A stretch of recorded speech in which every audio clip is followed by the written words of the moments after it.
তুমি হাওয়াকে মোহরানা দিয়ে বিয়ে করে হালাল হয়ে যাও। আদম পয়গম্বর ডাক দিয়া কয়, আল্লাহ গো, এই জান্নাতের মধ্যে আমার কাছে তো কোনো টাকা নাই, মোহরানা নাই, আমি কোত্থেকে দিব? আল্লাহ কয়, আদম রে, তুমি আমার হাবিবের প্রতি 10 বার দুরূদ পড়ো। দুরূদ মারহাবা। আদম পয়গম্বর 10 বার দুরূদ শরীফ পড়ার কারণে ওনার মোহরানা আদায় হয়ে গেল। তাহলে দেখেন, মোহরানা দিয়ে বাজান বিয়ে করতে হবে। আপনি পুরুষ মানুষ, আপনি অবভিয়াসলি আপনি মোহরানা দিয়ে বিয়ে করবেন। এখন দেখেন, ওনাদের বিবাহ সম্পন্ন হলো। আদম পয়গম্বর মা হাওয়া বাজান দুইজনে জান্নাতের মধ্যে ঘুরতেছে, জান্নাতের নাজ নিয়ামত খাচ্ছে বাজান। আল্লাহ তো কুরআনুল কারীমে বলে দিয়েছে, লা তাকরাবা হাযিহিশ শাজারা, তোমরা জান্নাতের মধ্যে সব জায়গার মধ্যে ঘুরতে পারবা, কিন্তু এই গন্ধম গাছের যে আছে, এই যে গন্ধম গাছ আছে, ওই গাছের নিকট তোমরা যেতে পারবে না। হঠাৎ করে মা হাওয়ার নজর গেল ওই গাছের দিকে, ওই গাছের ফলের দিকে। শয়তান বলে, ওই গাছের ফল খুব মিষ্টি, আপনি খান। তখন মা হাওয়া বাজান আদম পয়গম্বরের কাছে গেলেন, ডাক দিয়া কয়, স্বামী রে, ও আদম পয়গম্বর, আমি ওই গাছের ফল খেতে চাই। আদম পয়গম্বর কয়, আল্লাহ সব জায়গায় আমাদের জন্য হালাল করে দিয়েছে, কিন্তু ওই গাছের নিকট যেতে আল্লাহ বারণ করেছে। হাওয়া বলে, না, আমি যেই বাবা হোক ওই ফল খেতে চাই। আল্লাহ গাছের নিকট যেতে বারণ করেছে, কিন্তু খাইতে তো নিষেধ করে নাই।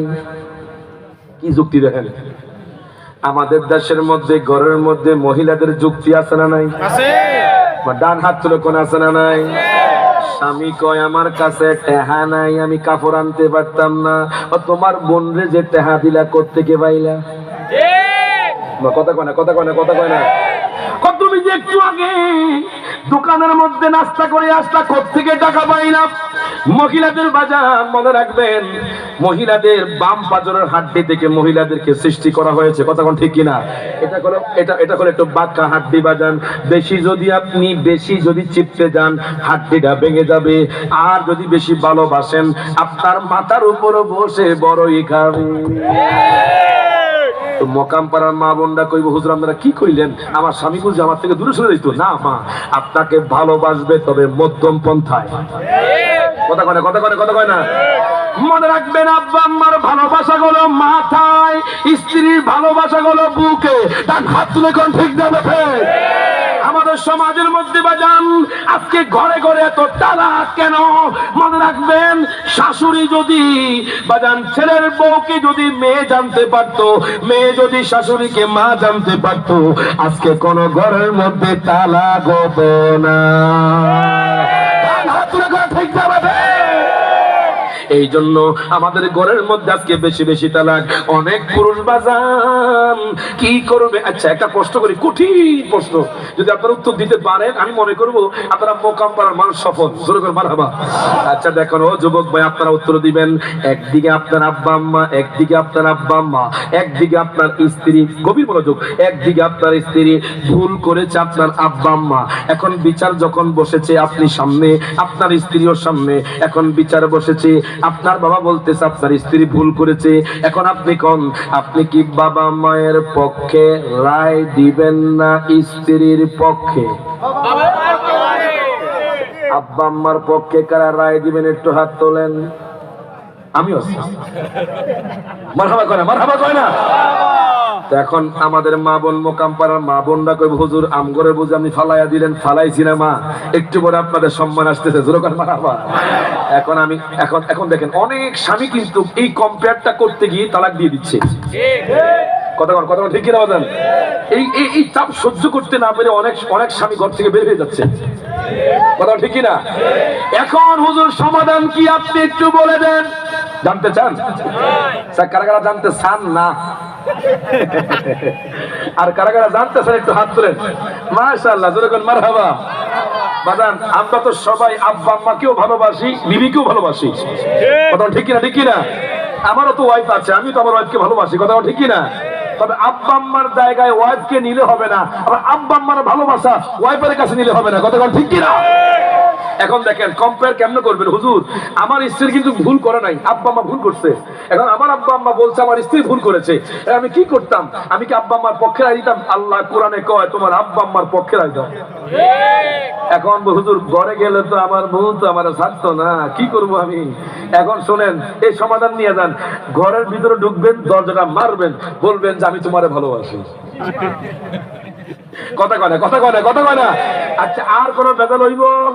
তখন বিবিরে কই, বিবিরে আমি তো কোরআনের কাছে হার মানছি, হাদিসের কাছে হার মানছি, আমার আব্বা আম্মা ভুল করলে আমি চুপ করে শুনে থাকতে হবে, কি করব? সেই জন্য আব্বা আম্মাকে খুশি করতে দেয়া তোমাকে অপরাধী বানিয়েছি। হাকিকতে তুমি অপরাধী নও, হাকিকতে আমার আব্বা আম্মা ভুল করছে, কিন্তু এখন আমার আব্বা আম্মা খুশি হয়ে গেছে তো আল্লাহ খুশি হয়ে গেছে, আমি তোমাকে ঘরের ভিতর তোমাকে ভালোবাসি। মারহাবা করে, মারহাবা করে। আর কি বেজাল হইব নি বাবা? মাঝে মধ্যে বিবিকে একটু গিফট দিবেন। কি দিবেন? এটা সাহাবায়ে কেরামের সুন্নাত। মারহাবা কয় না? তো আমরা কিছু আনেন না, দোকানে যান আমরা খাইয়েন, আমরা কিছু আনেন না। আসেনি আসেনি আসেনি? বিবিকে ভালোবাসা এটা সাহাবায়ে কেরামের সুন্নাত, স্বয়ং আমার নবীর সুন্নাত। প্রত্যেকে জবানটা খুলে কোন মারহাবা। তবে কোন বেগানা মহিলা এবং যারা বিবাহ করে নাই, অনেক যুবক আছে যারা আজকে নারী নিয়ে জাফলং ঘুরে বেড়াচ্ছে। কথা ঠিক কিনা? অনেক যুবক ভাই আছে যারা আজকে টাঙ্গুয়ার হাওর গিয়ে ঘুরে বেড়াচ্ছে। কথা ঠিক কিনা? এটা হলো হারাম সম্পর্ক। আপনি যদি হালাল করতে চান আপনি বিবাহ করুন। কথা ঠিক কিনা? ঠিক কিনা? তোমার হুজুর বিবাহ তো আমার আব্বা আম্মা দেয় না, আমার আব্বা আম্মা ছাড়া আমি কেমনে বিবাহ করতাম? একজন প্রশ্ন করছে একজন হুজুর, হুজুর আমার তো বিয়ের বয়স হয়েছে, এখন আমি বিবাহ করতাম, আমার আব্বা আম্মা দেয় না। আপনি যদি জেনার আশঙ্কা থাকে, কিসের আশঙ্কা? জেনার আশঙ্কা, মানে কোন নারীর সাথে আপনি মিলনের আশঙ্কা থাকে, যেটা কোনো জেনা, যেটা কবিরা গুনাহ, তাহলে আপনি বিবাহ করে ফেলেন। মারহাবা কয় না? তো হুজুর আমার আব্বা আম্মারা জানাইছি না, আপনি এক ফোঁটা মিষ্টি নিয়ে কিছু হাদিয়া নিয়ে আব্বা আম্মার কাছে যাইবেন। মারহাবা কয় না? আব্বা মানতো না বাজান। তো বলুন কেন? ওই আপনি জেনার কাজ করলে কবিরা গুনাহ হবে, এই জন্য আপনার উপর বিবাহ ফরজ হয়ে গেছে। কথা কয় না, কথা কয় না, কথা কয় না? যে কোনো মুহূর্তে আপনি অন্য একটা পুরুষের স্ত্রীর সাথে জেনা করার আশঙ্কা থাকে, অন্য একটা মেয়ের সাথে জেনা করার আশঙ্কা থাকলে সাথে সাথে আপনি বিবাহ করে ফেলেন। কথা ঠিক কিনা? আমিও গার্ডিয়ানদেরকে বলবো, আপনার সন্তান যখন প্রাপ্তবয়স্ক হবে, যদি খারাপ দিকে চলে যাচ্ছে আপনার সন্তান, এরকম আশঙ্কা থাকে, আপনার সন্তানকে বিয়ে দিয়ে দেন। কথা কয় না, কথা কয় না, কথা কয় না? যুবকরা তো খুশি হয়ে গেছে, ওদের কিতা কইছে রে না বাজার। তবে মাঝে মধ্যে এস্টাবলিশড হওয়া লাগবে। কথা ঠিক কিনা? নিজের পায়ে নিজে দাঁড়াতে হবে। আপনি বিবাহ করে আনবেন আর বাবা খাওয়াইবো, আপনি খাওয়াইতেন না, এটা হলো কষ্ট হয়ে যাব। ডান হাত তুলে কোন ঠিক না? তো আল্লাহুম্মা সাল্লি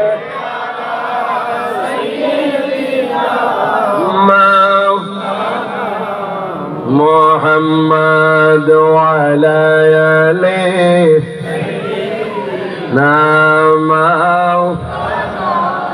এখন দেখেন বাজান, আমার কথা সেদিকে নয়, কিন্তু বাজান কথা টানে কথা চলে এসেছে। দেখেন আদম পয়গম্বরকে মা হাওয়া ডাক দেয়া, আদম পয়গম্বর আমি ওই গন্ধম ফল খেতে চাই। তখন আদম পয়গম্বর ডাক দেয়া কয়, বিবি রে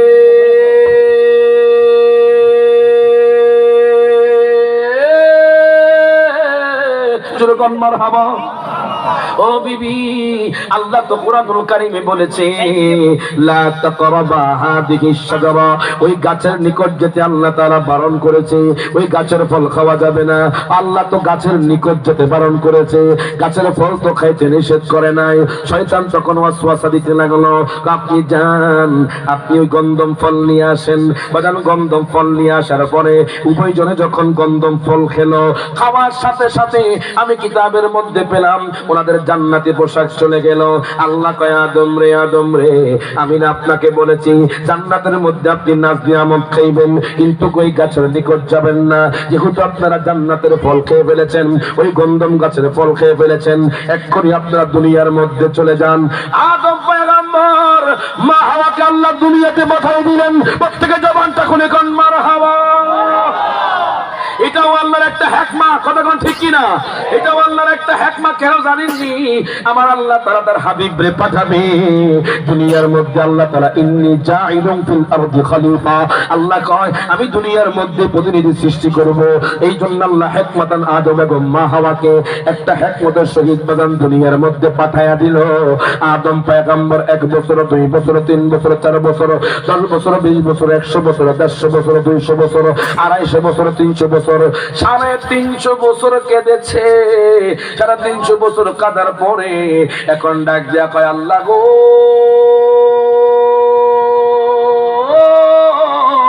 তুমি মুহাম্মদ নামের উসিলায় আমাদের ক্ষমা করে দাও। প্রত্যেকে জবানটা খুলে কোন মারহাবা। মারহাবা। কার নামের উসিলায়? মুহাম্মদ নামের উসিলায়, আমার নবীজির উসিলা দিয়েছে।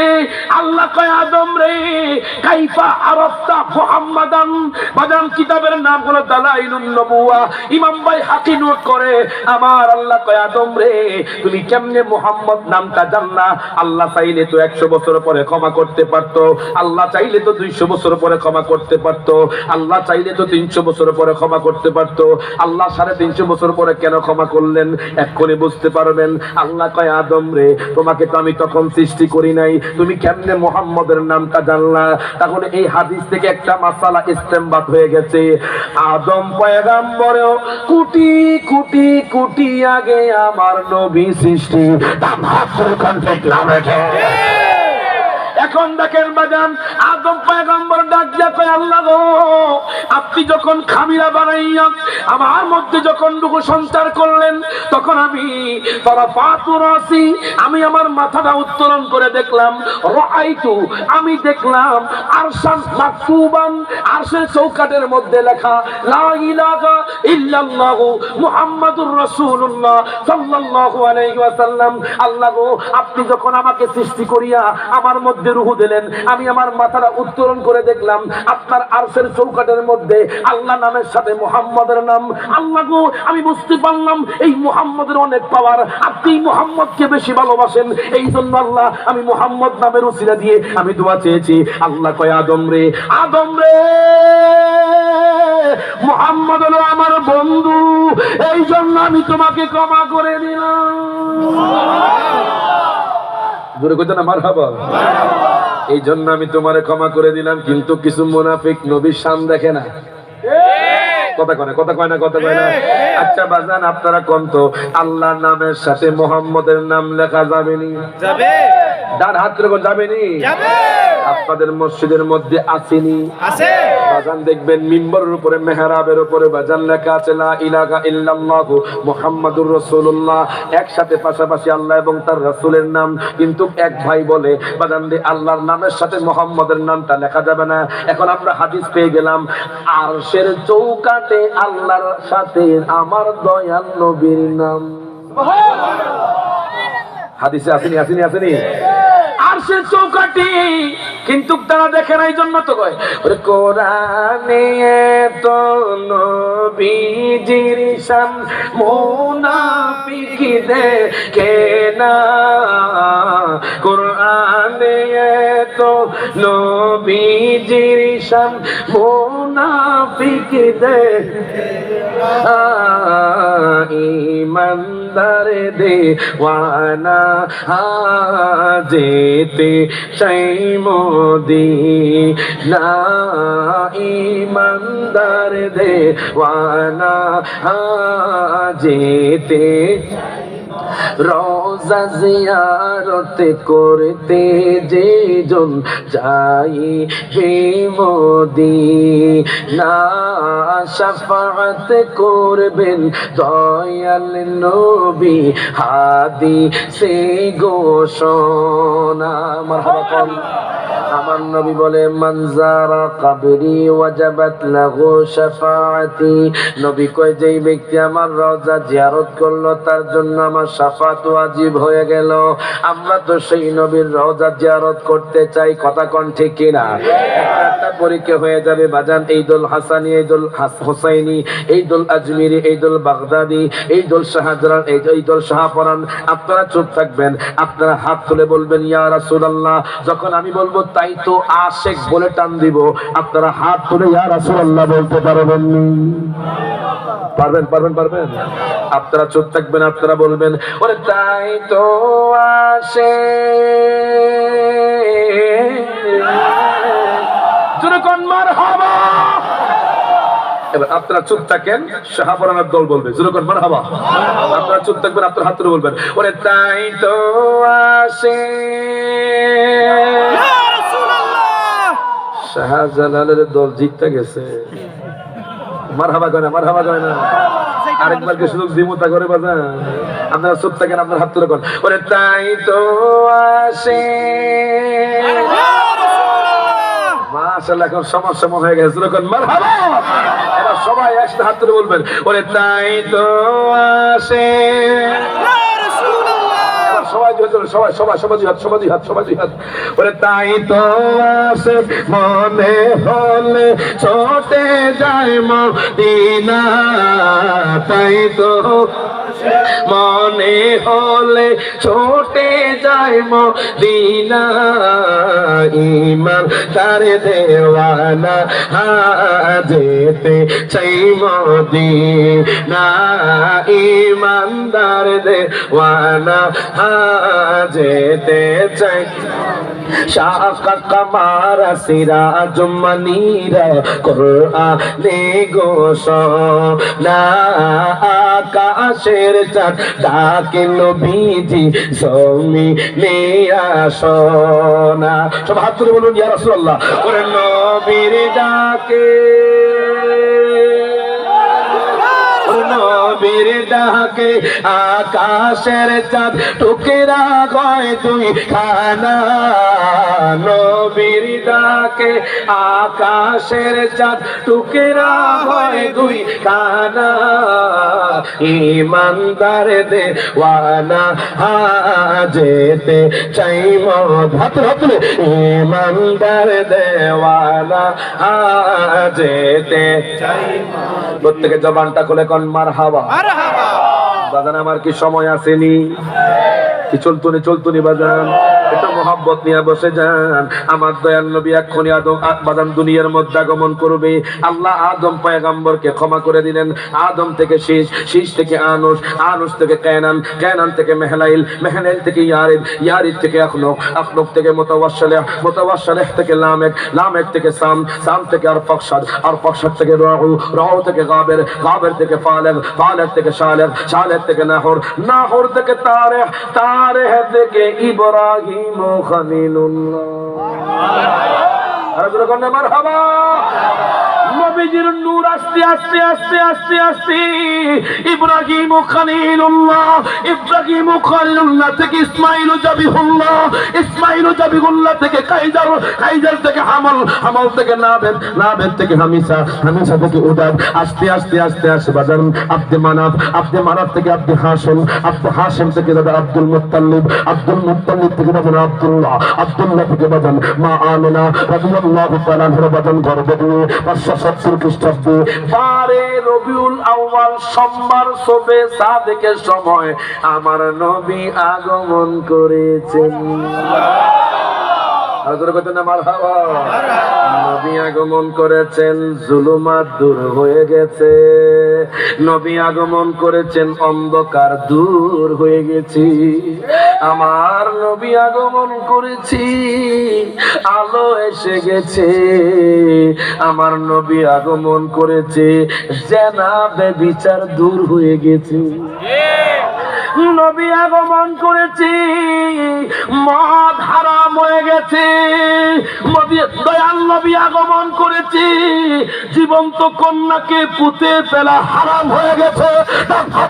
ঠিক যাবে নবী আগমন করে করেছে, এর বাজান হারাম কাজ বন্ধ হয়ে গেছে, সুদ প্রথা বাজান বন্ধ হয়ে গেছে। এখন দেখেন দয়াল নবী মায়ার নবী দুনিয়ার মধ্যে আগমন করেছেন। দয়াল নবী ছোট অবস্থায়, মনে রাখবেন আমার নবীজি যখন 6 মাসের গর্ভে, আম্মা আমেনা রাদিয়াল্লাহু তাআলার বাজান যখন 6 মাসের গর্ভে, তখন আব্বা জানকে হারিয়ে ফেলেছেন। আমার নবী বাবার আদর পায় নাই। আমার দয়াল নবী 3 বছর বয়সে বাজান ওনার আম্মা জানকে হারিয়ে ফেলেছেন। আজকে বাজান আমরা দেখবেন বাজান যাদের আব্বা আম্মা দুনিয়ার মধ্যে নাই, তারা বুঝে আব্বা আম্মা হারানো কথা বলা। এখন বলবে হুজুর আমার নবী কি চায়, আমার দয়াল নবী মায়ার নবী কি চায় জানেননি? আপনি যদি আদম পয়গম্বরকে জিজ্ঞেস করেন, ও আদম পয়গম্বর আপনি কি চান? আদম পয়গম্বর কয় আমি আল্লাহর দিদার চাই। ও মুসা কালিমুল্লাহ আপনি কি চান?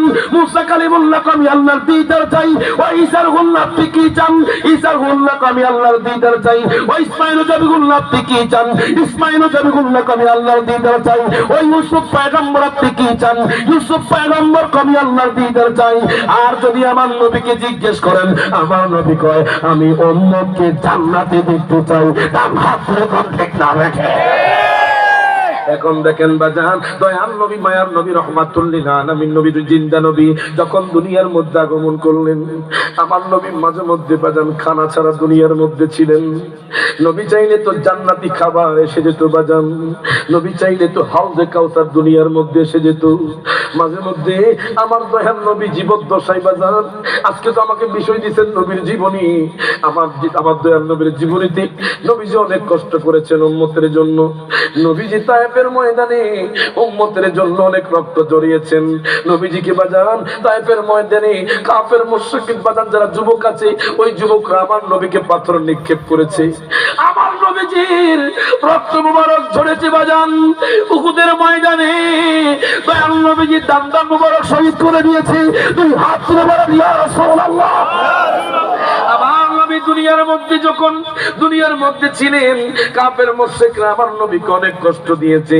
জানেননি একদিন আমার দয়াল নবী মায়ার নবী রহমাতুল লিল আলামিন নবী বাজার হুজরা মুবারকে বসে হযরত সিদ্দিক আকবর পেটের মধ্যে পাথর বেঁধে, হযরত ফারুক আযম পেটের মধ্যে পাথর বেঁধে দয়াল নবীর রওজা বাজান দয়াল নবীর হুজরা মুবারকে ঢুকলেন।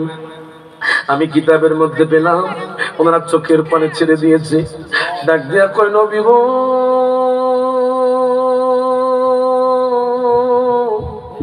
ও মায়ার নবীজি ইয়া রাসূলুল্লাহ। সিদ্দিক আকবর কো নবী গো আজকে 3 দিন ধরে কিছু খাইতে পারি না নবী গো। নবী গো, নবী গো পানিও নাই, নবী গো খাবারও নাই। ও মায়ার নবীজি ইয়া রাসূলুল্লাহ ইয়া হাবিবাল্লাহ নবী গো আজকে 3 দিন ধরে খানা না পেয়ে পেটের মধ্যে পাথর বেঁধে আছি। ফারুক আযম কই নবী গো আমার ঘরের মধ্যে কোনো খাবার নাই। কোন ফারুক আযম? যে ফারুক আযম অর্ধ পৃথিবীর শাসক ছিলেন, ওনার পেটের মধ্যে পাথর বেঁধে নবীর কাছে আসলেন। আমার নবী ডাক দেখা সিদ্দিক আকবর,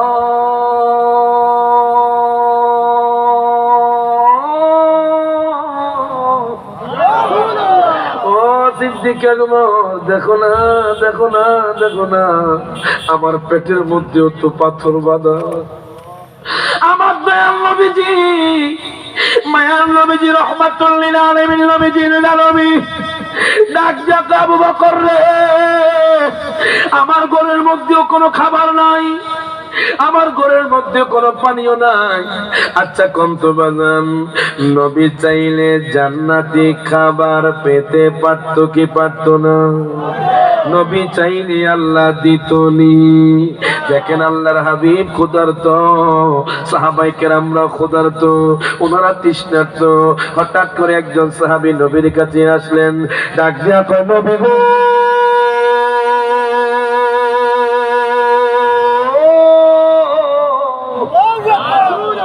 ও মায়ার নবীজি ইয়া রাসূলুল্লাহ ইয়া হাবিবাল্লাহ নবী গো, আমি একটু আগে দেখলাম হযরত মিকদাদ রাদিয়াল্লাহু তাআলা এর ঘরে খেজুরের স্তূপ। আল্লাহু আকবার কর, দুই হাত তুলে বলেন ইয়া রাসূলুল্লাহ। নবী গো, ও মায়ার নবীজি, ইয়া রাসূলুল্লাহ, আমি দেখলাম হযরত মিকদাদ রাদিয়াল্লাহু তাআলা এর ঘরের মধ্যে খেজুরের স্তূপ দেখলাম। নবী গো, আমরা মনে হয় তার ঘরের মধ্যে গেলে একটু খাবার পেতে পারি নবী গো, একটু খেজুর খেতে পারি নবী গো। দেখেন নবী, দেখেন আমার দয়াল নবী, মায়ার নবী চাইলে তো জান্নাতি খাবার খেতে পারতেন। আমার নবী চাইলে তো বাজান দুনিয়ার বাদশাহিত্ব পেতে পারতেন।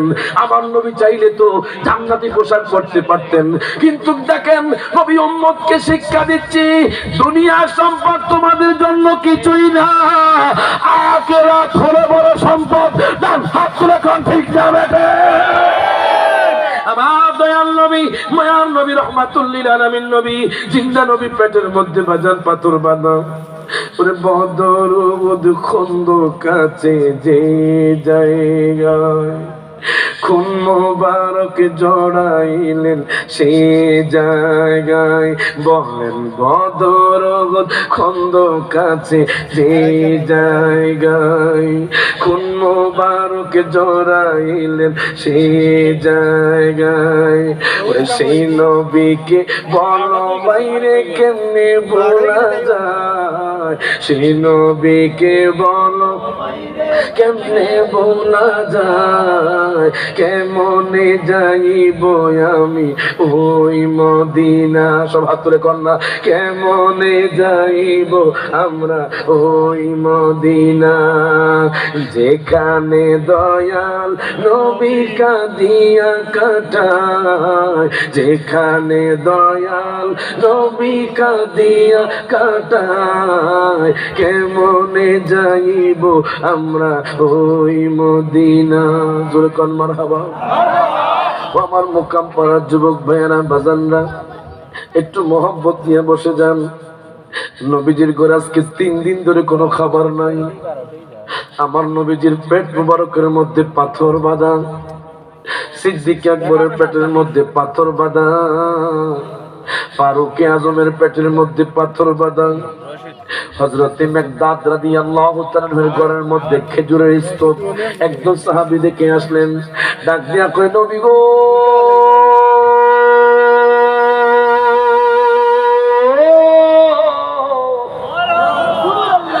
ও মায়ার নবীজি, ইয়া রাসূলুল্লাহ, নবী গো, কিছুক্ষণ আগে হযরতে মিকদাদের ঘরে আমি এক স্তূপ খেজুর দেখেছি নবী গো, চলেন আমরা তার বাসার মধ্যে যাই। আমার দয়াল নবী সাহাবায়ে কেরামকে নিয়ে বেরিয়ে গেলেন। আমার নবী ক্ষুধার্ত, আমার নবী বাজানে কোনো কিছু খায় নাই, সাহাবায়ে কেরামরাও ক্ষুধার্ত। আমার নবী হযরতে মিকদাদ রাদিয়াল্লাহু তাআলার ঘরের মধ্যে গেলেন, ডাক দিয়া কয়, সাহাবী রে,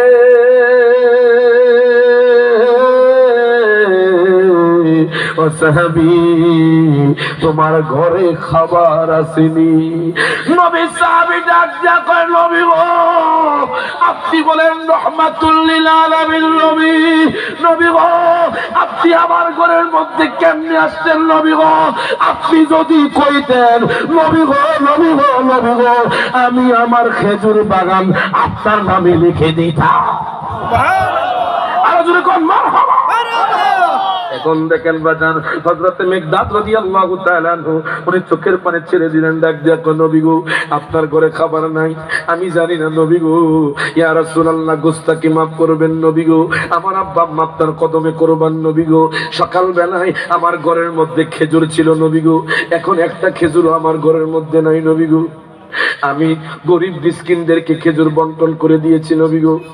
নবী গো, নবী গো, আমার ঘরের মধ্যে তো কোনো পানি নাই নবী গো, এখন আমি কি করতাম? আমার নবীর বাজান আজকের মধ্যে জোশ চলে আসলো বাজান। আমার নবীকে, তোমার ঘরের মধ্যে কি আছে, তোমার কাছে কি আছে আমারে বলো। ইয়া রাসূলুল্লাহ, একটা শুকনা খেজুর গাছ আছে নবী গো, এটা খেজুর দেয় না। আমার দয়াল নবী, মায়ার নবী, রহমাতুল লিল আলামিন নবী, জিন্দা নবী বাজান চাদর মোবারক দিয়ে দিলেন, ডাক দিয়া কইবা যে দয়াল নবী কইছে খেজুর গাছ তুমি তাড়াতাড়ি করে খেজুর দিতে। বাদাম যেই খেজুর গাছের মধ্যে খেজুর হয় না, হযরত মিকদাদ রাদিয়াল্লাহু তাআলা আনহু উনি যখন চাদরটা বিছায়া দিলেন বাদাম, খোদা কি কসম ওই খেজুর গাছটা জিন্দা হয়ে খেজুর দিতে লাগলো। প্রত্যেকে জবাবটা করে কোন মারহাবা তুই হাত তুলে বলেন ইয়া রাসূলুল্লাহ, ইয়া রাসূলুল্লাহ। বাদাম খেজুর পড়তে লাগলো, পড়তে লাগলো, পড়তে লাগলো, মারহাবা করেন মারহাবা। খেজুর পড়তে লাগলো, পড়তে লাগলো, পড়তে লাগলো। এত খেজুর পড়েছে, হযরত মিকদাদ রাদিয়াল্লাহু তাআলা ওই চাদরটা নিয়ে নবীর কাছে নিয়ে গেলেন। খেজুর পড়া বন্ধ হয়ে গেল। আমার নবী ডাক দিয়া কয় সাহাবী রে,